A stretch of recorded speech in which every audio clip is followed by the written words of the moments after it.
ये आज हम लोग क्लास 9th का साइंस में जो सेकेंड लेसन है उसमें हम लोग विलियन के बारे में पढ़ेंगे। सॉल्यूशन, विलियन क्या है, व्हाट इज सॉल्यूशन, विलियन हम किसे कहते हैं। तो आइए देखते हैं विलियन किसे कहेंगे हम।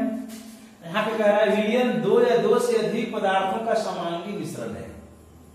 समांगी और विषमांगी मिश्रण के बारे में इसके पहले हम लोगों ने काफी चर्चा किया है, लेकिन फिर संक्षेप में आप समांगी मिश्रण और विषमांगी मिश्रण के बारे में जान लीजिए। Homogeneous mixture and non homogeneous mixture. समांगी मिश्रण क्या है?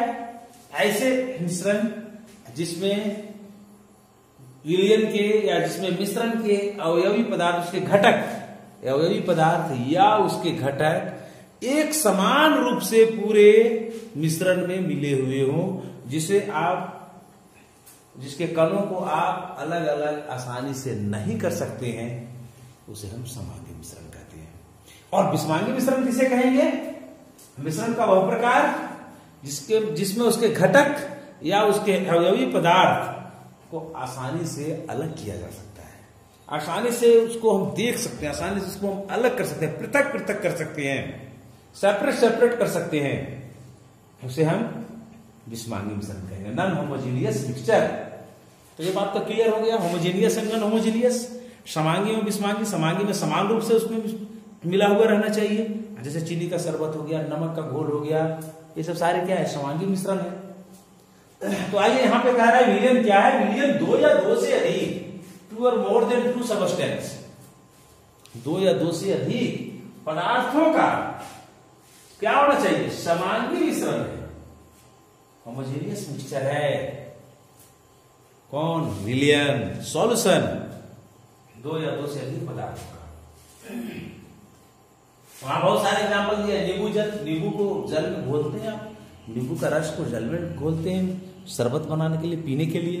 क्या है, आपको जब भूल जाता है पूरा तो आप क्या, नींबू के जल और जो साधारण जल, जो आपने पेय जल जो लिया है, उनके दोनों के अवयवों को आप अलग नहीं कर सकते हैं। दैट मीन्स नींबू के जल और जो साधारण जल है, पेय जल है, उसका जो मिश्रण तैयार हुआ, जो मिक्सचर तैयार हुआ, वो समांगी मिश्रण है। क्लियर है? समांगी मिश्रण के बारे में आप समझ गए, पूरा एग्जाम्पल भी इसका समझ गए। चलिए तो आगे हम लोग चलते हैं। क्या ठोस, द्रव या गैस, ठोस, द्रव और गैस तीनों की बात हो रही है। अगर ठोस कह रहा है, आप क्या कह रहा है, आप थोड़ा सा फिर से देख लीजिए। कह रहा है हम एक विलियन को ऐसे तरल पदार्थ के रूप में विचार करते हैं जिसमें ठोस, द्रव या गैस मिले हों, लेकिन प्रकृति में ठोस विलियन जैसे मिश्र धातु, गैसीय विलियन, वायु, ये सब सारे हैं। मिश्र धातु तांबा, कांसा, तांबा और कांसा क्या है? सब मिश्र धातु है। अमलगम क्या है? मिश्र धातु है। ड्यूरेलियम क्या है? मिश्र धातु है। स्टेनलेस स्टील क्या है? मिश्र धातु है। इसके अवयव क्या है? इसके अवयव धातु हैं जो ठोस अवस्था में पाए जाते हैं। प्रकृति में ठोस अवस्था में ठोस विलियन है। हाँ, कह रहा है गैसीय विलियन क्या है? तो गैसीय विलियन क्या है आप अच्छी तरह से जान रहे हैं। आप जहां पे हैं, जिस वातावरण में आप हैं, जिस एटमॉस्फेयर में आप हैं, उस एटमॉस्फेयर में जो गैसें उपस्थित हैं, क्या है वो गैसें क्या है? वो गैसें वायु का एक मिश्रण है, गैसों का एक मिश्रण है। जैसे नाइट्रोजन, ऑक्सीजन, कार्बन डाइऑक्साइड। आपके वायुमंडल में नाइट्रोजन है 78%, ऑक्सीजन है 21%, और जो रेस्ट 1% बच रहा है, उसमें बहुत सारी छोटी छोटी गैसें हैं, उसकी बहुत कम मात्रा है। कार्बन डाइऑक्साइड उसी 1% के अंतर्गत आता है। 0.03% कार्बन डाइऑक्साइड वायुमंडल में मिला हुआ है। तो ये सब सारे गैसों का मिश्रण है। ये क्या है? गैसीय मिश्रण है। और तरल मिश्रण क्या हो जाएगा? तरल मिश्रण में आप क्या समझेंगे? तरल मिश्रण में नींबू का रस मान लीजिए आप। नींबू का रस क्या है? तरल पदार्थ है। और पेयजल, जिस जल को आप पीते हैं, हम पीते हैं, वह जल और नींबू का रस, ये दोनों का जो मिश्रण तैयार होगा, जो मिक्सचर तैयार होगा, वो क्या होगा? तरल मिश्रण कहलाएगा। क्योंकि इसमें जो दो अवयव जो प्रयोग हुए हैं इस मिश्रण को तैयार करने में, वो दोनों अवयव तरल पदार्थ है। तो आगे हम लोग इसको देखेंगे। यहां पे कह रहा है चीनी और नमक। थोड़ा सा चीनी और नमक पर विचार किया जाए। Salt and sugar. साल्ट को अगर हम डिजोल्व करते हैं वाटर में, चीनी को अगर हम वाटर में घोलते हैं, चीनी को वाटर में घोलते हैं और नमक, साल्ट को वाटर में घोलते हैं, दोनों का जो घोल तैयार होता है, जो विलयन तैयार होता है, जो सॉल्यूशन तैयार होता है, वो क्या है? दोनों में जो एक समानता पाई जाती है। जिस प्रकार से चीनी जल में घुल करके और कहीं कुछ नहीं दिखाई पड़ता है, तो ठोस में जल का, चीनी तो ठोस था और जल क्या तरल है, यानी ठोस में तरल का मिश्रण। ऐसे इसका एग्जांपल हम लेंगे। यहां पे कुछ देखिए मिश्र धातुओं के बारे में बताया गया है। मिश्र धातु के बारे में बताया गया है। किसके बारे में बताया गया है? पीतल के बारे में बताया गया है। पीतल किससे किससे बनता है? जिंक। कितना? 30%। पीतल, जिंक 30% और कॉपर कितना? तांबा कितना? 70%। दोनों का मिश्रण, दोनों का सामान्य मिश्रण लेकर के पीतल का निर्माण किया जाता है। पीतल यानी मिश्र धातु है। और उसके अवयव कौन कौन हो गए? जिंक हो गए और कौन हो गए? कॉपर हो गए। तो मिश्र धातु का निर्माण किया, यानी मिश्रण एक तैयार हुआ। तो कैसा मिश्रण? ठोस में ठोस, क्योंकि जिंक भी ठोस है और तांबा भी ठोस है, कॉपर भी ठोस है। तो ठोस में ठोस का एक मिश्रण तैयार हुआ। अब आगे देखिए, आगे कह रहा है कि कोई भी विलयन है, कोई भी सॉल्यूशन है, चाहे वो जिस प्रकार का सॉल्यूशन हो, उसमें कम से कम 2 अवयव अवश्य होंगे। और 2 अवयव होंगे तब एक विलयन कहलाएगा और एक विलेय कहलाएगा। एक विलायक कहलाएगा और एक विलेय कहलाएगा। और दोनों जब मिल करके तैयार हो जाएंगे तब विलयन बन जाएगा। अब विलायक कौन हुआ? जिसकी मात्रा अधिक होगी। और विलेय कौन हुआ? जिसकी मात्रा कम होगी। लेकिन इसको समझने के लिए हम लोग फिर दूसरे तरीका से इसको हम लोग समझते हैं। सपोज किया जाए आप चीनी का शरबत तैयार कर रहे हैं और चीनी का शरबत में जल है, जल लिए, 1 गिलास जल दिया आपने। आप चीनी का शरबत बनाने के लिए कितना चीनी आप घोलेंगे उसमें? ज्यादा से ज्यादा 1 चम्मच, 2 चम्मच, 3 चम्मच, 4 चम्मच काफी है, इनफ। इससे ज्यादा आप उसमें मिश्रण नहीं बनाएंगे, नहीं डालेंगे इसमें। और आपका चीनी का शरबत बनकर के तैयार हो गया। आपने वाटर लिया 1 गिलास, 1 गिलास वाटर लिया आपने, और मान के चलिए 4 चम्मच आपने चीनी लिया। क्या दोनों की मात्रा समान है? नहीं, जल की मात्रा बहुत अधिक है। किसकी अपेक्षा? चीनी की अपेक्षा। तो ऐसे भी हम लोग समझेंगे, जिसकी मात्रा अधिक है वो विलायक हो गया और जिसकी मात्रा कम है वो विलय हो गया, यानी वही घुलेगा। जिसकी मात्रा कम है वो घुलेगा किसमें? जिसकी मात्रा अधिक है। और दोनों जब घुल जाएंगे तो बन जाएगा विलयन। तो विलायक और विलेय के बारे में आप समझ गए।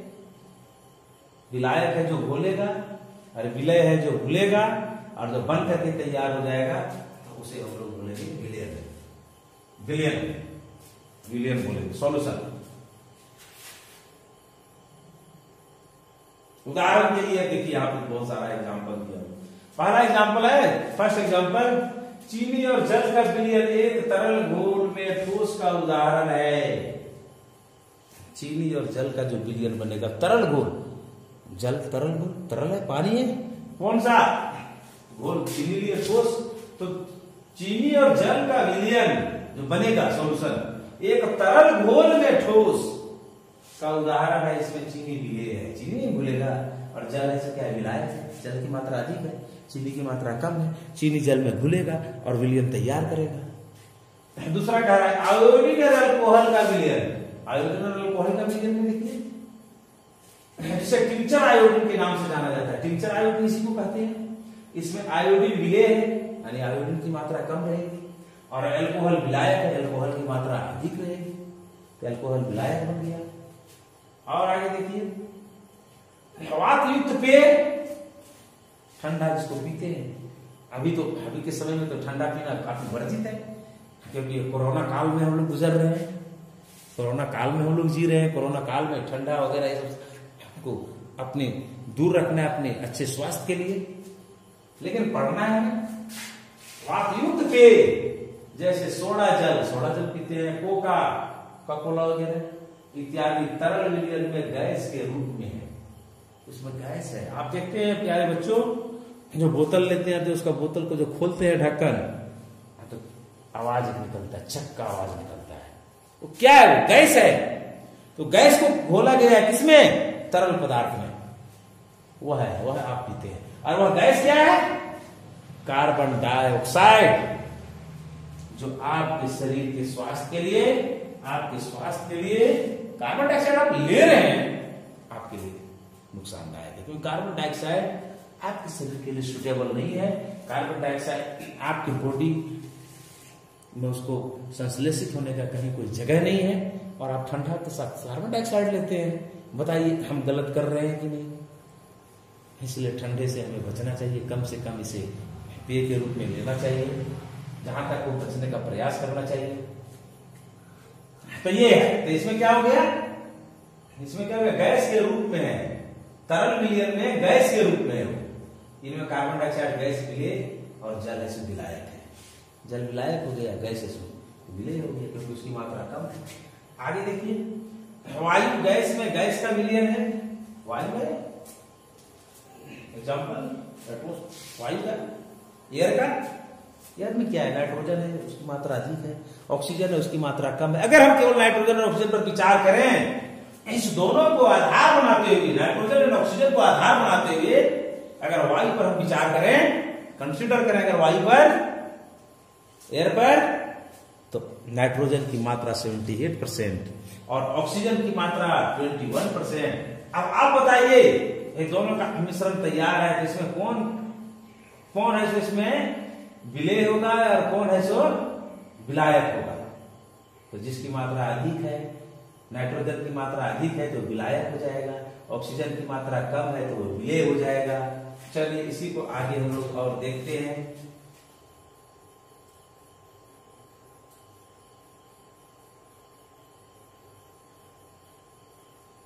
ये है, फिर है